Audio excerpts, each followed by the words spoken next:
Hey everyone, welcome to iOS Hacker.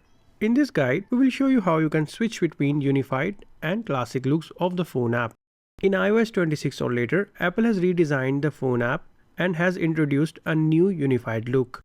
This look, which is selected by default, replaces the Recents tab with the Calls tab while removing the Favorites and Voicemail options from the button bar. If you don't like the new and unified look and want to get the old look of the phone app back, then follow these steps. Start by launching the phone app and access the call screen by tapping on its button from the button bar. Now you have to tap on the menu button located in the top right corner of the screen. This will reveal a menu. Simply tap on the classic option. As soon as you do this, the calls tab will disappear and you will get the favorites, recents and voicemail options back along with the contacts and keypad options. That's it. This is how you can switch between unified and classic looks of the phone app.